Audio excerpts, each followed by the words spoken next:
Hello, everybody. It's Mrs. Tyler. I hope you had a fantastic weekend. Make sure that you have your note taker out and that you are completing the key terms and answering the big question as we go through in order to get credit for that assignment. This week, we're talking about something incredibly controversial and heart-wrenching. We're going to be talking about the slave trade in America, and we're going to title this section, The Crimes of This Guilty Land.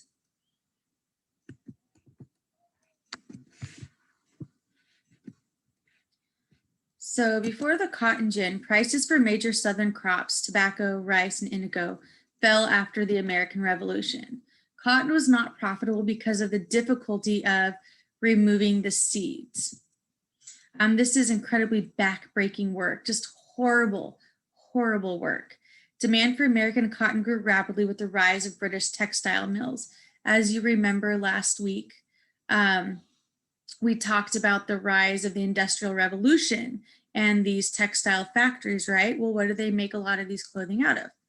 Cotton, right? So cotton is king. Eli Whitney patented the cotton gin, a machine to remove seeds from cotton in 1793. Planters, large-scale farmers soon adopted the cotton gin and were able to process tons of cotton much faster than hand processing. A healthy cotton crop using slave labor could now guarantee financial success because of high demand. So with the invention of the cotton gin, on the plus side, it made it so that they could get the seeds out of the cotton much easier. The downside is this massively increased the demand for slaves. And so since the South's, most of their money is made off the backs of slaves, this continues the problem. And as you'll see in a minute, the separation between people who think that we should have slaves and those who think we should not. So here's a picture of the cotton gin. Basically, it made it so that it was so profitable to grow cotton that really everything else was basically abandoned. They didn't grow any of those other crops because the only ones they could really make money on was cotton. So again, removal of Native Americans opened up more land for cotton farmers in the Southeast. So, you know, we talked about the Trail of Tears and we talked about this westward expansion and the horrible things that are happening during this time. And as things like cotton become more popular, it gets even worse, more intensified, right? Greed, you know, they call it the green-eyed monster for a reason, because it makes people do really bad things. So we have the cotton boom. So development of new types of cotton helped spread production throughout the South, as far west as Texas. This area became known as the Cotton Belt. The United States produced more than half the cotton grown in the world by 1840. So this really gives you a sense of how profitable this industry is. Economic boom attracted new settlers, built up wealth among white Southerners, and firmly established slavery in the South. So we have this idea of cottonocracy. So Southern society and culture consisted of four main groups. Only a third of white Southern families had slaves. Fewer families had plantations. So we see that when we think about slave owners and we think about slaves in the South during this time, a lot of people think, oh, everybody had slaves. Everybody in the South had a slave and everyone was pro-slave in the South. And in the North, everyone was anti-slave, but this is actually not the case. Only the really wealthy actually owned slaves. So planters, the cottonocracy, had a powerful influence over the South. Other social groups included yeoman farmers, poor white slaves, and free African Americans. So a Southern plantation. So Planter and his family lived here. You can see how they were living. So then we have where the slaves live. Here's what a slave cabin looks like. So slaves lived crowded into small cabins. They like to keep slaves isolated from each other. So because they had a major fear of a retaliation or a rising up of slaves, the plantation owners did. So they would try to keep them pretty separated from each other. So free African Americans in the South faced a great deal of discrimination. So more than 250,000 free African Americans lived in the South in 1860 in both urban and rural areas. Most worked as paid laborers on farms. Those in cities worked a variety of jobs. Many governments passed laws limiting the rights of free African Americans. So when we say free, um, only free in the sense that they are not technically owned by someone, but not free in the way that they were treated. They were not citizens, really, of the United States. So they could not vote, they couldn't travel freely, they couldn't hold certain jobs. Some required the African Americans have a white person represent them in business transactions. Many white Southerners argued that free African Americans did not have the ability to take care of themselves. So this is really just racism at its finest, right? They think, oh, African Americans can't even take care of themselves, which is not the case at all, even during this time, as we'll learn about a little bit later about Frederick Douglass and some of the other well educated Black men and women of this time. So, slavery. They call this the second middle passage. So, you're going to want to look at your big question right now as we're going through this part, because this is where we're going to kind of cover that big question, right? Why did they call the slave trade in America the second middle passage? So slaves made up about 1/3 of the South's total population, about 4 million people. In the early 1800s, almost 1 million are sold across state lines, many of them children. This migration of slaves across the US is often referred to as the second middle passage. So here we can kind of get a look at this map to give us an idea of what slavery in the South really looked like. Okay, so as you can see, the kind of greenish area, the greenish tan color, that means it's either unsettled territory. Remember, we still have not populated westward, right? We've started the westward movement, but we haven't populated and formed communities in these areas yet. Okay, so you can see that the dark red is going to be 50% and over slave. So slaves worked at a variety of jobs on plantations. Most enslaved African Americans lived in rural areas and worked on farms and plantations. Most worked in the fields where plantation owners used the gang labor system. So what that means is all field hands worked on the same task at the same time. So kind of like how I imagine this is the old version of when you've seen people in prisons working on what they call like a gang chain. So they're tied together, all working at the same time, right? I'm sure you've seen that in old movies. That's basically how they work the slaves. I mean, it essentially was a worse fate than prison, because even if you're a prisoner, you have a chance of getting out, but the likelihood of becoming a free African American was very slim. So men, women, and children older than 10 were forced to do the same work from sunup to sundown with little concern for sickness and poor health and poor weather. Basically, they worked them into the ground. They worked them to death. Some worked inside the house as butlers or maids. Life under slavery was horrific and dehumanizing. Slaveholders viewed slaves as property, not people. Slaves could be sold at auction, with families often separated with little hope of reunion. Um, they so one thing that you might want to think about is at this time, slavery was outlawed in Europe at this point. And actually, there's accounts of Europeans coming on vacation to the United States and coming to the South and being brought to slave auctions and being horrified at what they were seeing happening in America.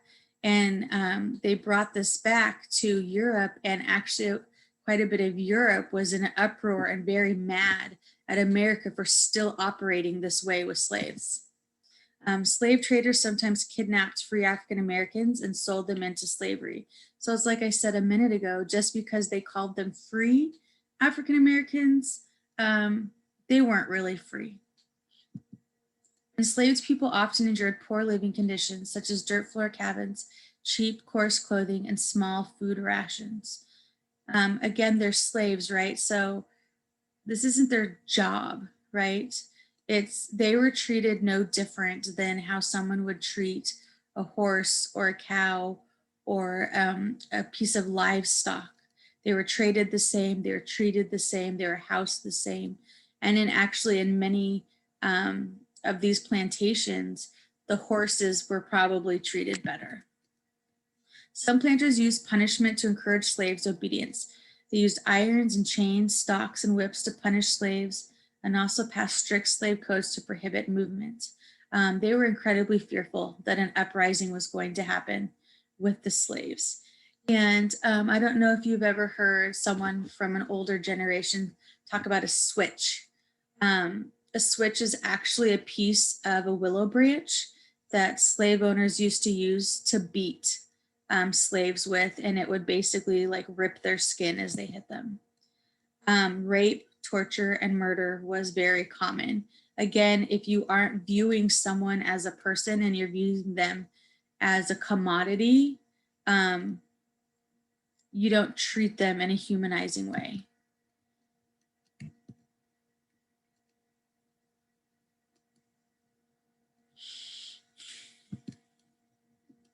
So here you can see the back of this slave who has been beaten so badly that his skin is completely made up of scars. I mean, this life was incredibly, incredibly horrible. Slave culture centered around family, community, and religion. Family was the most important aspect of slave communities. Slave parents passed down family histories and African cultures and traditions. Slaves told folk tales to teach lessons about how to survive under slavery. Religion played an important part in slave culture. They believed they were like the Hebrew slaves in ancient Egypt and would someday have freedom. They sang completely heartbreaking and beautiful songs about life and about freedom. Slave uprisings led to stricter slave codes in many states. White Southerners lived in fear, like I said, of slave results, which were relatively rare. So then we have Nat Turner's Rebellion. It was the most violent slave revolt. In 1831, Nat Turner, a slave, led a group of slaves in a plan to kill all slaveholders in the county, killing about 60 white people. More than 100 innocent slaves were killed in an attempt to stop the rebellion. Turner was captured and executed. Many states strengthened slave codes, placing stricter controls on the slave populations as a result. So this was, although he had good intentions to start to create a revolt against the slave owners to try and stop slavery, unfortunately what happened is it caused the slave owners to isolate the slaves even more, treat them even harsher to try and control them. And then we have abolition. The Underground Railroad. The Underground Railroad was a series of escape routes for slaves traveling from the south to the north, trying to gain their freedom. Slaves traveled by foot, wagons, and boats. Slave runaways would usually travel by the light of night and hide during the day in places known as stations. These were safe houses owned by abolitionists. And literally when they talk about the Underground Railroad, there was literally at times underground passages, like tunnels that they would escape through. So abolition, and this again is in your key terms, the movement to end slavery. Abolitionist was a person who believed and worked for the ending of slavery. Harriet Tubman. Harriet Tubman said, "I had crossed the line. I was free, but there is no one to welcome me to the land of freedom. I was a stranger in a strange land." Amazing woman. Harriet Tubman was born a slave in Maryland. When she learned that her owner was going to sell her, she decided to escape. Tubman made 19 journeys from the south to the north as a conductor on the Underground Railroad. Plantation owners put a $50,000 reward for her capture. She later worked as a spy and led naval attacks during the Civil War. Other famous abolitionists: William Lloyd Garrison published the anti-slavery newspaper, The Liberator. It contained columns on the horrors of slavery, greatly expanding abolitionist sentiment in the North. And Frederick Douglass, probably one of the most famous abolitionists, was an escaped slave who became inspired after meeting Garrison. He lectured for abolition around the country. His autobiography made him the most famous African American in America at the time. If you ever get a chance, you should read some of his work. It's very amazing. Going against exactly what the slave owners wanted you to think is that African Americans were unable to take care of themselves, learn, or be educated. These men were proving them wrong. Abolition expands in Congress. Territorial expansion of slavery became the key issue for Congress in the 1840s and 1850s. As new territory was gained, there was fear of an upset in the balance of power in government.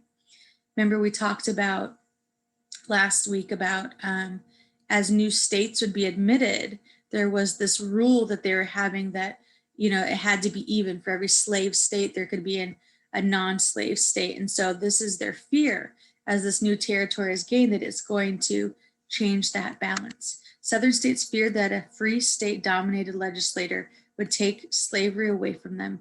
Abolitionists feared the slave state would bring slavery west. The threat of nullification and secession was always present. So remember, this is talking about they're scared that states are going to pull away and that we will not remain the United States of America. So the Wilmot Proviso. As abolitionist sentiment grew in Congress, new territories brought into question the practicality of the Missouri Compromise. Remember, think back, it talked about that line, that everything south of there could be a slave trade and everything north would be a non-slave state. So David Wilmot, a congressman from Pennsylvania, called for a proviso, which means agreement, which would outlaw slavery in the new territories gained from Mexico. It was defeated in the Senate. The defeat of the proviso only strengthened abolitionist resolve and further divided each state. A new political party would soon form, and the struggle over new statehood was only just beginning. Well, I hope that you learned a lot today.